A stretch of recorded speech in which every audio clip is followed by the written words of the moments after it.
इस एपिसोड की शुरुआत वहाँ से होती है जहाँ पिछला एपिसोड ख़त्म हुआ था। माउल मौली को लड़ने का चैलेंज देता है। तो अब आगे, मैं तुम्हें लड़ाई के लिए चुनौती देने आया हूँ। म्योंग हैरान हो गया और बोला, यह तो मेरे पिछले जीवन में कभी नहीं हुआ था। क्या ये इसलिए हो रहा है कि मेरे पिता ने इस बार मुझे नहीं पीटा? अब कुछ ऐसा हो रहा था जिसकी उसने उम्मीद नहीं की थी और कभी नहीं सोचा था कि ऐसा होगा। डेमन सेक्ट को 6 बड़े मेजर क्लैन मिलकर चलाते हैं और म्योंग के क्लैन और ब्लड ड्रैगन क्लैन के बीच सबसे ज़्यादा दुश्मनी है। म्योंग ने जवाब दिया, क्लैन के अंदर लड़ना सख्त मना है। माउल ने जवाब दिया, इस समय वह नियम लागू नहीं है और हम क्लैन के अंदर लड़ सकते हैं। म्योंग ने पूछा, इस समय वह नियम लागू क्यों नहीं है? वह सोचने लगा, अस्तित्व का तो मामला नहीं है, यह कोई ऑफिशियल टूल नहीं है, यह शायद मेन क्लैन चांस से जुड़ा हुआ मामला होगा। म्योंग ने पूछा, क्या यह डेमन सेक्ट लीडर के होने वाली शादी की वजह से है? माउल ने जवाब दिया, तुम बिल्कुल सही हो। अगर मैं ये लड़ाई हार गया तो सेक्ट लीडर के पति बनने के कंपटीशन से मैं अपना नाम हटा लूँगा। म्योंग को याद आया कि माउल का छोटा भाई भी उस कंपटीशन में है। एक मजाकिया अंदाज में म्योंग ने कहा, तुम्हारा भाई इतना कमज़ोर है कि वह ये गंदी चालें चल रहा है। वह होने वाली सेक्ट लीडर का पति बनने के लिए कंपटीशन ही ख़त्म करना चाहता है। माउल गुस्से से तमतमाने लगा, पर म्योंग रुका नहीं। म्योंग ने कहा, तुम खुद को थकाओ मत, क्या तुम 2 बड़े क्लैनों के बीच लड़ाई शुरू करना चाहते हो? यह सुनकर माउल गुस्सा हो गया और उसने म्योंग पर हमला कर दिया। ये देखकर म्योंग का टकला नौकर अपने तलवार को अपने हाथ में ले लिया और लड़ने के लिए तैयार हो गया। लेकिन म्योंग ने उसे रोका और कहा, तुम किसी भी कीमत पर यहाँ बीच में मत आना, इसे मैं खुद ही संभालूंगा। म्योंग ने अपने मन में कहा, यह पहली बार होगा इस जगह कि मैं अपनी उस ताकत का इस्तेमाल करूंगा जो मुझे मेरी पहली ज़िंदगी पे मिली थी, जो मुझे पृथ्वी का रक्षक बनाती थी। फिर सीन चेंज हुआ म्योंग के टकले नौकर के ऊपर, जो बहुत ही परेशान था। उस टकले नौकर ने कहा, तुम्हें तो मार्शल आर्ट भी नहीं आते, तुम माउल का सामना कैसे करोगे? म्योंग ने अपने मन में सोचा, यह मेरी पहली जिंदगी की वह स्किल है जिससे मैं पृथ्वी का रक्षक बना था। शायद मैं इसके क्लैन के लीडर को नहीं हरा सकता, लेकिन इसे तो मैं हरा ही सकता हूँ। उस स्किल का नाम अवेकनिंग ऑफ द सेंसेस था, जिससे सारे सेंसेस बहुत तेज़ हो सकते थे। उसने बहुत आसानी से माउल के तलवार को पकड़ा और मन में सोचा, इसे तो आज मैं कुत्ते की मौत मारूंगा। म्योंग का टकला नौकर हैरान हो गया कि म्योंग ने बिल्कुल सही तरीके से अपने मार्शल आर्ट का यूज़ किया, जबकि उसने कभी मार्शल आर्ट की प्रैक्टिस नहीं की थी, और बिना जख्मी हुए माचोल के हमले को रोक दिया और उसे एक भी मुक्के में सुला दिया। इसे देखकर म्योंग का टकला नौकर हैरान हो गया और उसने सोचा, जो लड़का कभी मार्शल आर्ट की प्रैक्टिस नहीं करता वो कैसे माउल को बस एक ही मुक्के में हरा सकता है। म्योंग ने माउल के नौकरों से कहा, इसे ले जाओ, जब ये होश में आएगा तो यह बहुत ही परेशान होगा कि ये मुझसे कैसे हार गया। इस पर ध्यान रखना, यह इधर उधर जाकर किसी को न बताए हमारी इस लड़ाई के बारे में, वरना तुम्हारे ही क्लैन की बेइज्जती होगी कि वो म्योंग के बस एक ही मुक्के में हार गया। उसके नौकरों ने सहमति भर दी। जाने से पहले एक बात और कही कि मैंने जानबूझकर उसे ऐसे मारा जिससे उसके शरीर पर कहीं निशान न आए, जिससे हमारे क्लैन के बीच में कोई मतमुटाव न रहे। म्योंग ने अपने मन में सोचा कि अगर ये खबर फैल गई कि जिन क्लैन का सबसे बड़ा कचरे ने माउल को बस एक ही मुक्के में हरा दिया, तो इस वजह से बहुत बड़ी मुसीबत खड़ी हो जाएगी। मैं ऐसा हरगिज़ नहीं होने दूंगा। और सीन कटा और हमें दूसरी जगह का सीन दिखाया गया। जहां म्योंग अपने क्लैन वापस पहुंचा, जहां सारे लोग उसका वेलकम करने के लिए बाहर खड़े थे। जिन क्लैन के हेड बटलर ने पूछा, आपकी मीटिंग आपके दोस्तों के साथ कैसी थी? म्योंग ने हल्की आवाज के साथ मुस्कुराते हुए कहा, जवाब देना बहुत मुश्किल है। हालांकि तुम तो पहले से ही जानते होगे। फिर मजाकिया अंदाज में कहा, तुम्हारा ब्लंट अंदाज बिल्कुल पहले जैसा ही है। बटलर मुस्कुराया और बोला, मैं तो बस आपकी सेहत की चिंता कर रहा था कि आप ठीक हैं कि नहीं।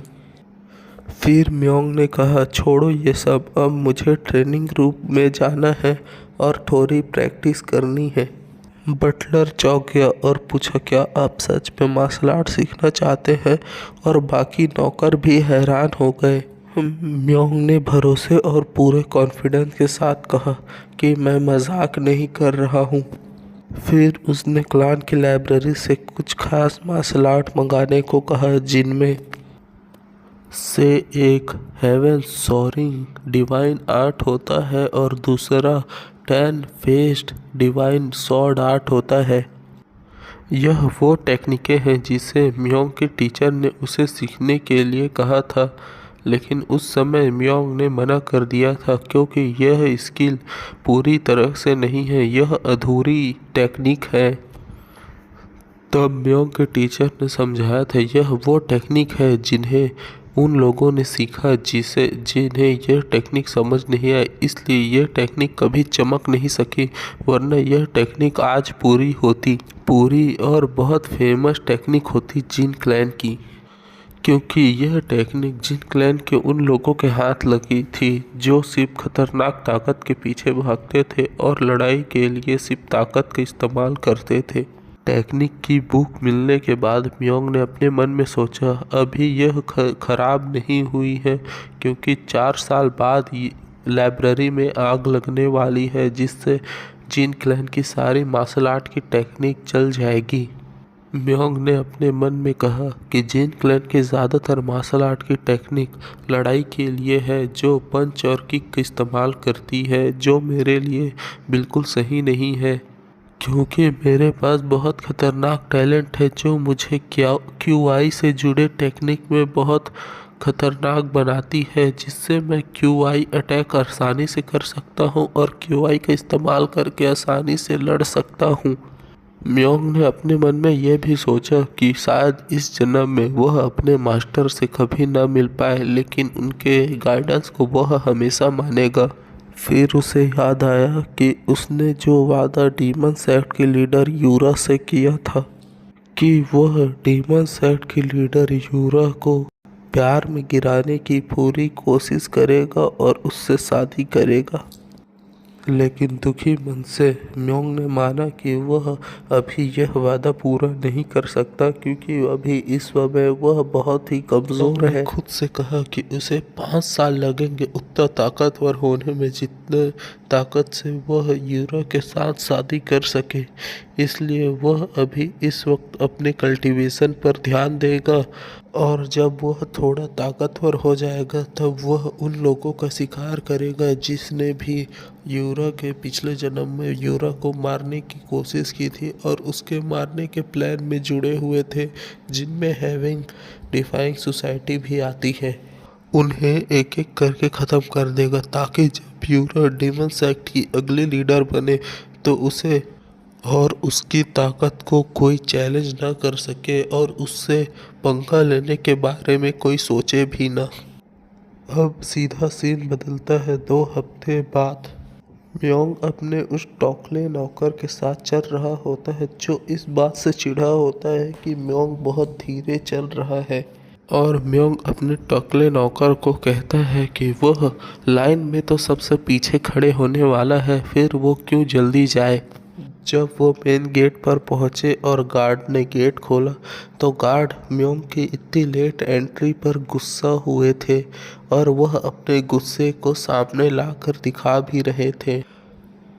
म्योंग के टकले नौकर ने म्योंग को याद दिलाया कि यह इवेंट जोचियोल क्लैन, जो डीमन क्लैन का सबसे मेन क्लैन है, उनके द्वारा स्थापित किया गया है, इसलिए इसमें कोई गलती नहीं हो सकती। अगर इस इवेंट में कोई गलती हुई तो म्योंग को बहुत बड़ी सज़ा मिलेगी।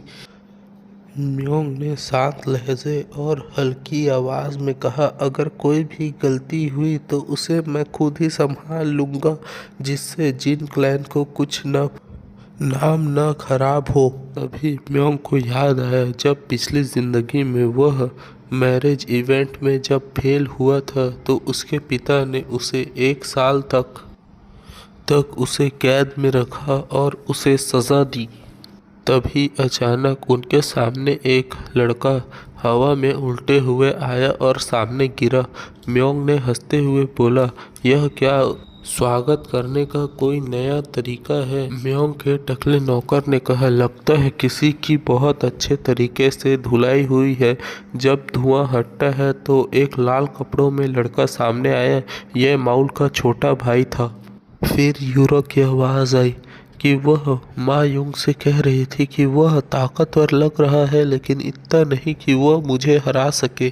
उसने मा युंग से पूछा, क्या उसके अंदर अभी भी लड़ने की ताकत बची है या वह हार मान चुका है? मा युंग खड़ा हुआ और यूरो की ओर दौड़ते हुए बोला, मैं तब तक हार नहीं मानूंगा जब तक मैं तुम्हें हरा नहीं लेता। और उसी समय म्योंग की नज़र यूरो से टकराई और वह परेशान होते हुए सोचा कि मैं इतना जल्दी क्यों आ गया, मुझे और लेट आना चाहिए था, जिससे मैं इससे इतनी जल्दी ना मिलता। यह म्योंग और यूरो की पहली मुलाकात थी इस जन्म में।